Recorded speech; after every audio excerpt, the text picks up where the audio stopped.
Okay, Gillian, give us your perspective on this issue of knowing our worth in work. Goodness, I'm not even sure I'm worthy to be here, actually, after listening to some of those.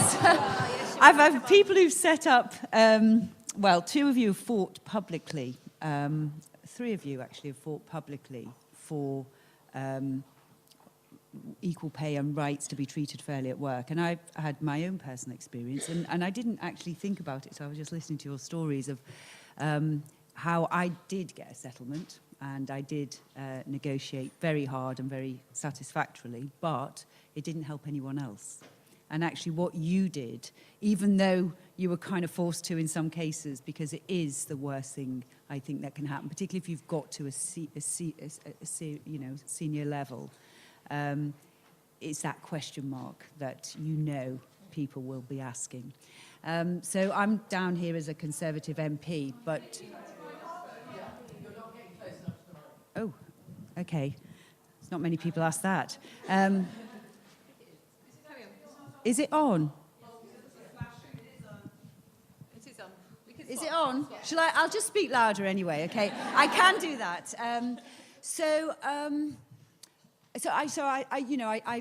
I've had this happen to me, but I've got much more kind of personal experience of the stories that you have told as opposed to Joe's in a way. Because even though I'm down here as an MP, I am an MP. I've been an MP for 18 months. But actually, I've spent nearly 30 years in the world of business. So most of my experience is out in the real world. And actually, it's a great pleasure to get a break from Brexit at the moment, because that's what I'm doing next on some news channel or other, talking through the deal, because I think I'm one of the few that actually understands it, having spent all that time in the real world. But so I think, what you've done is actually quite a game changer, actually. And I think, the Women at Work APPG, the work that I do with Jess Phillips, who's the other co-chair, I think we need to put more of a focus on this, because we've started to discuss things like the use of gagging orders or the use of compromise agreements, actually, to basically pay the money and go basically quietly, which I've done, and actually lots of women I know have done. It's also just struck me how many people this must be happening to, because lots of really brilliant professional women who've reached senior positions, which is the path that we were all on, have had this happen to them. And not many people know about it or even talk about it. So I think we should use this opportunity now to do something different. And I know Jess has done some Freedom of Information Acts, even requests to even find out how many have been used in Parliament, which there weren't all that many, but still I think it's something that we can raise more awareness of, because they are often used to keep quiet. And of course then it doesn't take any further, really. I go away, I go on holiday and, pick myself up, dust myself down, which it says it takes a year or so, at least, because it's very unfair and unjust, and it's a very isolating journey, I think you said, Sam, as well. So in terms of the political point, as Joe said, there's so many underlying factors. It's almost like trying to eat an elephant. But I think the Women's Equality Party has been very useful at focusing, the list of to-dos, really, and you kind of summarise them. And there is so much to do on so many fronts. There is progress, but it's so slow. And I suppose it will to some extent, that's part of the nature of it. But we do need to really, I think, work much more collaboratively together, all of us,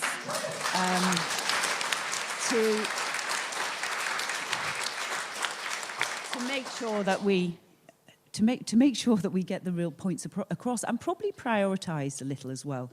I'm kind of, still mostly a business person and not much of a politician, as you'll probably find if you hear me talking about most things. But we do need to prioritise, because sometimes this is such a long list, and it's such a wide approach that it's easy to get ignored or to get picked off.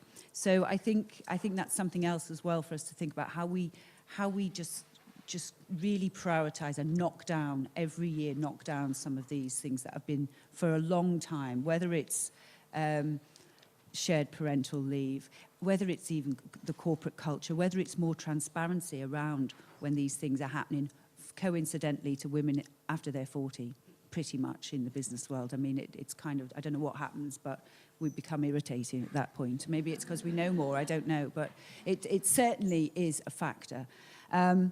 So I think that's probably what we need to do, and I think Fawcett can probably help us with that, Sam, because you kind of, you know, bring us all together.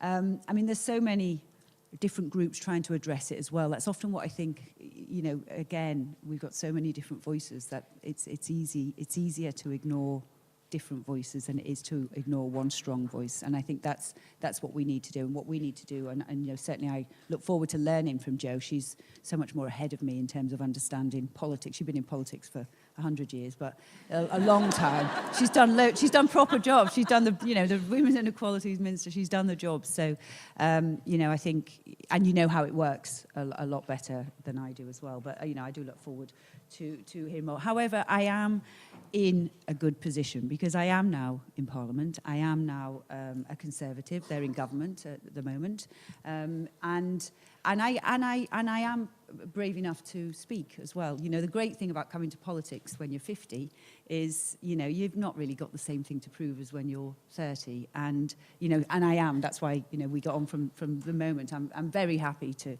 take on issues. I'm very happy to listen and understand different perspectives.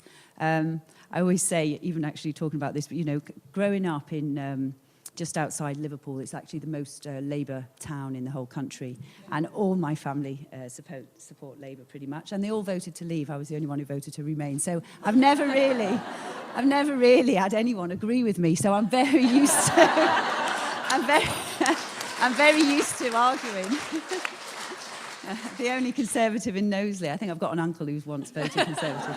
It's a big family, but that's you know. So I think it's. Thank you for inviting me, and you know, I think we've just got loads more work to do, but we need a better plan probably. Brilliant. Okay, thanks very much, Gillian. Thank you.